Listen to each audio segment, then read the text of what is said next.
Got heat in those tyres as well. Quartararo and found his rhythm, found his confidence, having started this race. He's now back into the podium positions. Yeah, he knew there, as long as he had Zarco on his outside and his peripheral into effect here, and Zarco could just blitz on by as Quartararo has a big moment there on a bit of standing water, a puddle that caught 45% of the race distance has been completed. Yeah, we almost saw a French connection there, didn't we, between Zarco and Quartararo through turn one, but Quartararo, big second gap.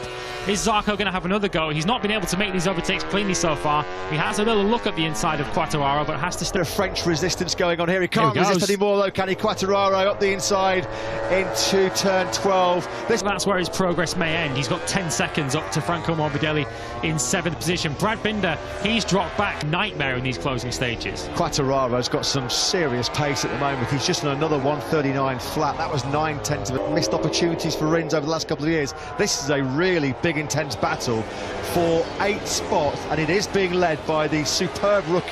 Here comes Johan Zarco, then once again having a look, but he just cannot outbrake Jack Miller into turn 10. Gets stopped, but Miller outbreaks himself, and that's just the opposite. Countering a few late grip issues here. Is there still a little bit of life left in this race? Because Fabio Quartararo has found 0.6 of a second in the first 3 sectors on this current lap alone. For Quartararo that time around. Fabio Quartararo is smelling an unlikely victory here, putting real pressure on Oliveira. A 1:38 second a lap to Fabio Quartararo in second place. Can he now respond with 3 laps to go and a second in lap? Quartararo could be there. Face through that clear visor, a picture of concentration. He can see Miguel Oliveira coming back to him. In fact, Quartararo's really strong in sector 2. He's found 0.4 of a second on Oliveira in that. Next left-hander, has he been able to respond? It looks as if he's just been able to do enough on this lap as he comes out of this final corner. He's having to up his pace. 38.9, but only 0.3 faster that time around. The Portuguese has responded.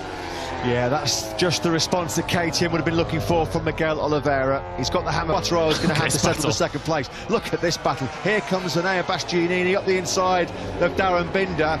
He's got that move done. Look at the star-studded company in this group, and they're being led by the rookie up from Moto3 last season. Darren Binder is having an absolutely storming ride. Bastianini saw some fireworks from him in his Moto3 career, but Bastianini can't find a way through. Aleix Espargaro right in contention, but there's 3 abreast into turn 12.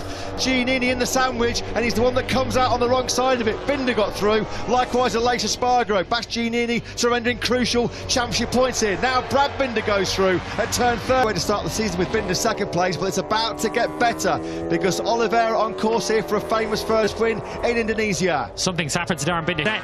Johan Zarco took a couple of tenths out of Fabio Quartararo on that last lap, but that was more than enough for him to pull. Focus, keep his concentration. It's been a perfect Grand Prix so far for Miguel Oliveira. He has not put a foot wrong. Keeps that KTM, wheels in line. Zarco, in 25 years, it has been well worth the wait. Fabio Quartararo is going to take second place, but through the final corner then coast Indonesian Grand Prix in a quarter of a century. A brilliant podium, really good second place there for Binder. I think he's just ahead of Aleix Espargaro. Darren's got Enea Bastianini behind him as Paul Espargaro is looking to try and steal some late points from the World Championship in 12th position, but it is Brad Binder from Aleix Espargaro.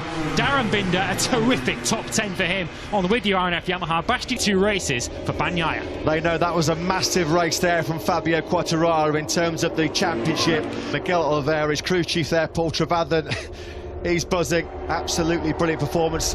A pocket of Portuguese fans here, and that was a brilliant ride by Miguel Oliveira. Valuable 20 points taken for the poleman Fabio Quartararo. Let's hear the thoughts of his team manager. Because we know that on the wet we are not that competitive, but probably here the grip that New Tarma provide. So delighted. Somehow, after all that drama, an 11th place, Enea Bastianini losing out on that last lap is still going to be in a couple of weeks' the Binder time. Brothers, look. Whoa! Brotherly love?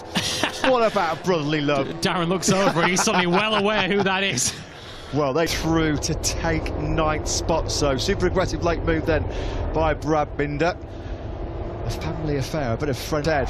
It has been a pretty atrocious start to 2022 for our pre-season favourite in many respects, Pecco Bagnaia. Down and out, crashing out the first. I think Fabio Quartararo had won the race. Looking at him here, look at these scenes of Fabio Quartararo. I don't think I've ever seen him as excited as that, having won a Grand Prix. That is a serious. But even so, not at the races today, was he, Pecco Bagnaia? This man, though, certainly was. He took full advantage of the KTM factory team. In fact, they are now, of course, going to lead the team championship, and KTM for the first time in their history will lead the all-important